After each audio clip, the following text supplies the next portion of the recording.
Y la neta, somos mucho más. Soy Armando Espinosa.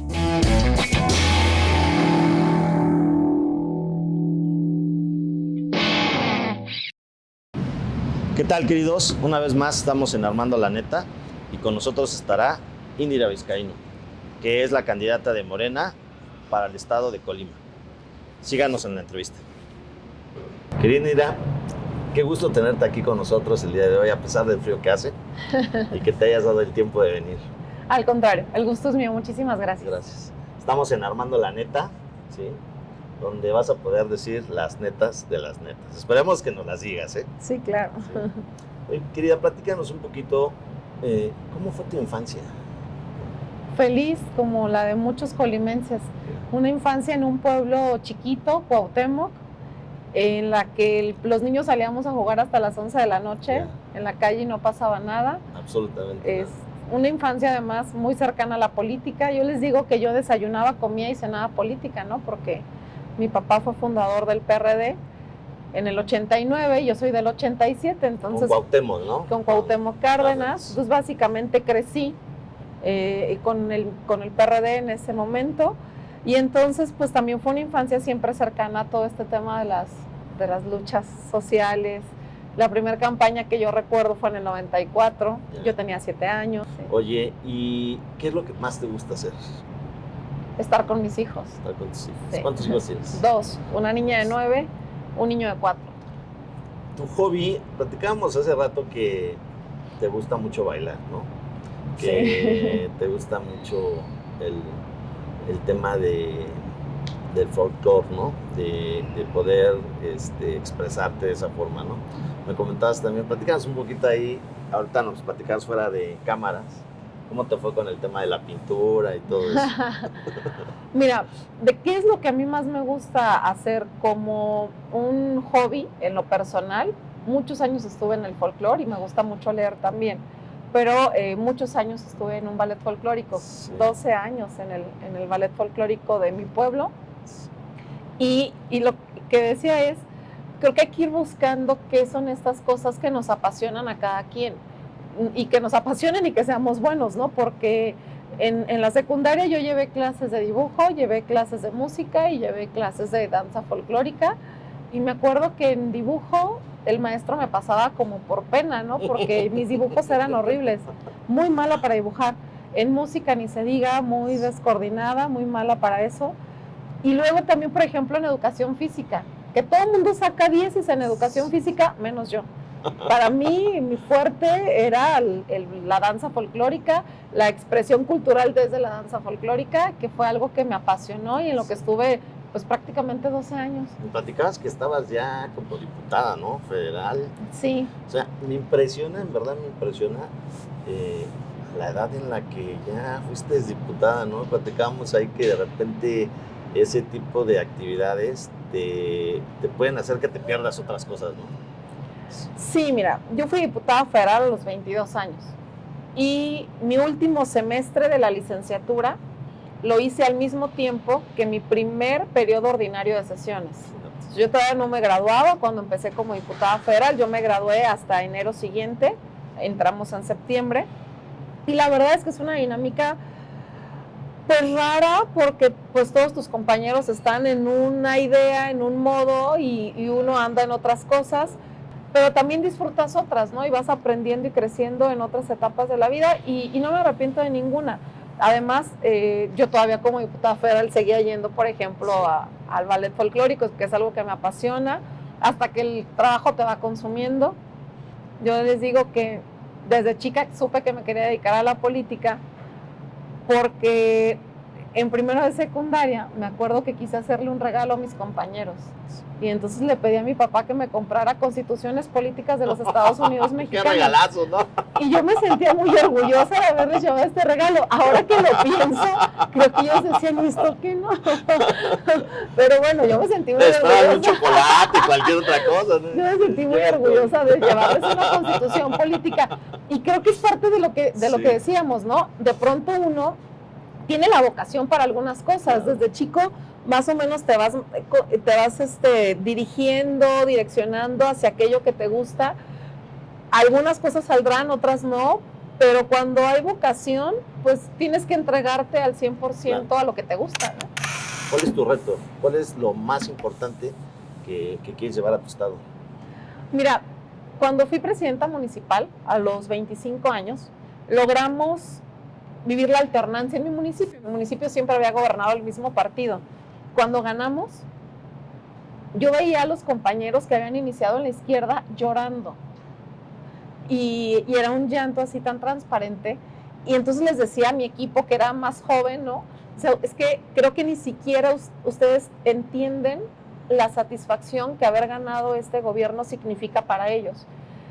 Y por lo tanto, nuestra responsabilidad es enorme, porque es estar a la altura de lo que ellos soñaron, es cumplir la expectativa de para qué queríamos el cambio, de por qué queríamos gobernar.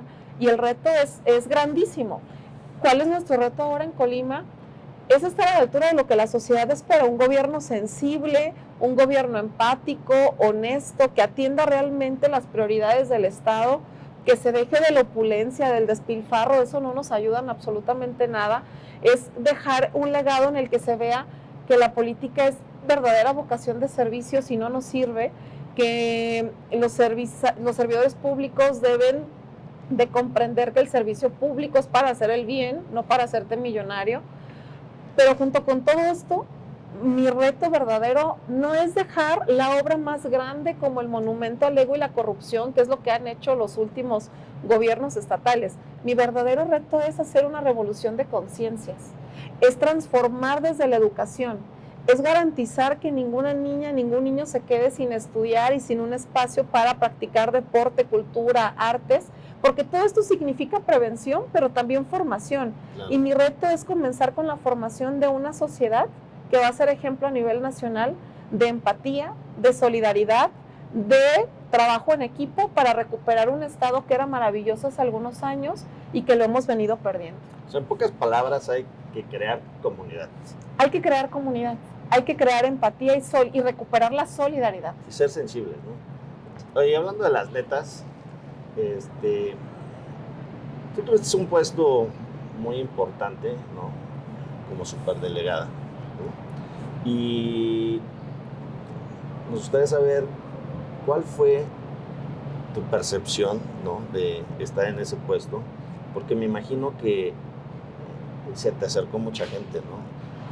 ¿Cuáles fueron las principales demandas, las necesidades de la gente que te expresaban? ¿Qué es lo que la gente pide? Empatía, sensibilidad a sus necesidades. Es que de pronto parece que nos encerramos en nuestra burbuja y se nos olvida que hay quienes no hacen las 3 comidas al día, que hay adultos mayores que ahora necesitan una pensión porque hubo gobiernos omisos que no exigieron a los patrones que se les pagara seguridad social para que pudieran tener una pensión digna. No. Se nos olvida que hay niñas y niños que nacieron con una discapacidad y que prácticamente eran invisibles en esta sociedad. Y yo digo, a ver, ¿de verdad creemos que hay niñas o niños que merecen más o menos que otros? Creo que nos hace falta empatía, porque lo que se hace desde el gobierno de México no es asistencialismo, es justicia, es equilibrar la balanza. La apuesta no es tener ayudas sociales de por vida, la apuesta es cómo generas ahorita un ingreso que le permita a ese alguien salir adelante para que mañana ni él ni su familia requiera un apoyo de un gobierno. Y ese generar justicia, ese equilibrar la balanza, tampoco es darles a todos lo mismo, es darle a cada quien lo que le hace falta para que todos seamos más iguales. Y me parece que necesitamos recuperar esa sensibilidad para ver cómo cada quien aportamos algo a lograr esa tan anhelada igualdad de nuestro país. Oye, pues es un reto grande. La neta, las metas, hace rato hablábamos y decíamos, hay cosas o proyectos, ¿no? Que pueden ser a 6, 7, 8 meses, ¿no? Este cambio que tú propones o que quieres implementar, ¿en cuánto tiempo? Pues es un proyecto que tiene retos y metas a corto, a mediano y a largo plazo, porque efectivamente 6 años podrían no ser suficientes para consolidarlo. Necesitamos que haya por lo menos un par de generaciones que ya vivan con este nuevo modelo educativo, con esta nueva perspectiva de cómo hacer las cosas en Colima y en México. Pero además, pues esto es Colima. Nosotros aspiramos a que eso suceda en todo nuestro país. Yo creo que con la cuarta transformación eso es un ideal compartido por muchas y por muchos, pero también creo que nos hace falta bastante, que no es algo que se va a consolidar en 6 o en 12 o en 18 años. Yo creo que es algo que vamos a ver consolidado en 24 o 30 años, en la medida que realmente vayamos caminando en el mismo sentido. Eso es muy importante. Te voy a decir por qué. Porque es un error muy grande a veces, creo yo. Es una percepción personal, ¿no? Que a veces los candidatos, a veces los políticos prometen cosas, ¿no? O sea, vamos a cambiar en un año, se acaba esto, la corrupción, se acaba la inseguridad. Y la gente tiene esa esperanza de que así va a ser, ¿no? Entonces creo que es momento de hablar y ser muy claros, ¿no? De decir así, y tenemos metas a corto, mediano y a largo plazo, ¿no? Que creo que la gente es realmente ya lo que quiere escuchar, ¿no? Pero es que esta revolución de conciencias tiene que ver con eso, con dejar de tener políticos que solamente piensan en ganar elecciones y decirle a la gente lo que creen que la gente quiere escuchar, siendo falsos consigo mismos. El reto es cómo vamos cambiando también esta generación de políticos para que no tengamos gobernantes de 3 o de 6 años que solamente piensan en su trienio o en su sexenio, sino para que realmente lo que hagamos sea a futuro, porque alguien tiene que empezar. Yo soy consciente que mucho de lo que haremos en este gobierno en Colima seguramente no será palpable hasta años después. A mí lo que me importa no es llevarme una medallita, lo que me importa es saber que hice lo correcto, que estoy sembrando la semilla, la base, para que las cosas cambien en mi estado. Y creo que en la medida que vayamos revolucionando estas conciencias, la sociedad exigirá más gobernantes así, más gobernantes sinceros, más gobernantes que piensen a largo plazo y que no estén solamente pensando en el momento de tener el poder por el poder. La reelección. ¿Qué opinas de la reelección? Me parece que es una buena herramienta, ¿eh?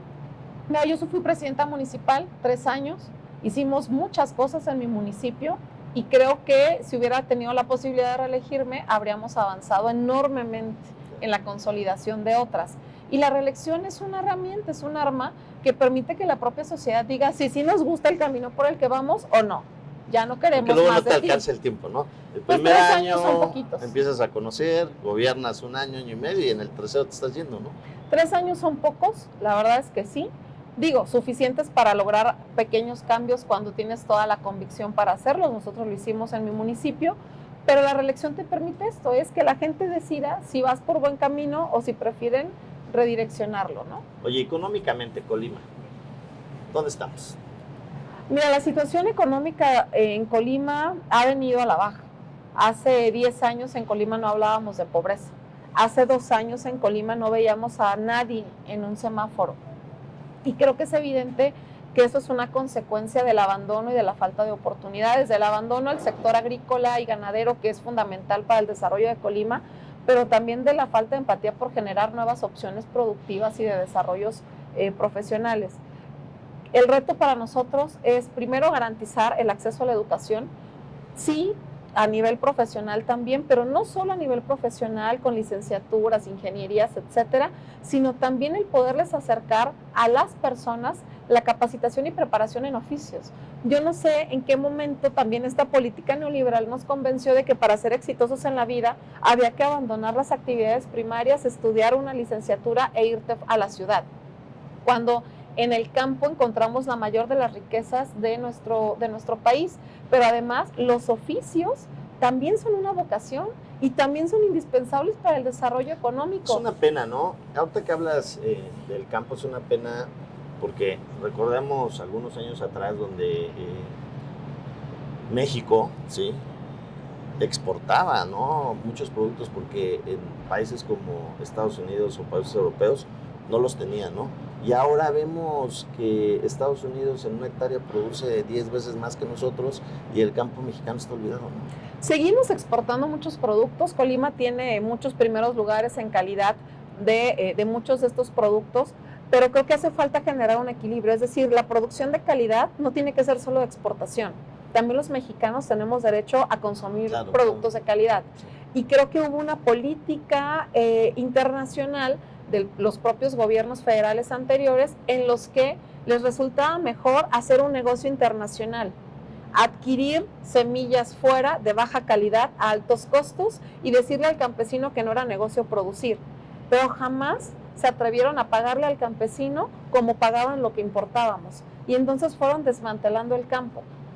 Y me parece que tenemos que regresar a esta necesidad de producir lo que nos comemos, de ser autosuficientes. Entonces, no te explicas cómo, si México tiene la capacidad de ser autosuficiente en tantas cosas, los gobiernos anteriores se enfocaban a ver cómo tronaban ese mercado para mejor poder hacer negocios en el extranjero. Creo que sí necesitamos recuperar esta vocación y recuperar hay que producir de calidad, hay que exportar para que se generen buenos ingresos para nuestras campesinas y campesinos, pero también hay que producir de calidad para el consumo de las y los mexicanos, ¿no? Querida, pues ojalá y la vida te dé la oportunidad de poder cambiar lo que se necesita cambiar en Colima, y no solamente en Colima, en México. Estamos llegando ya al final de la entrevista.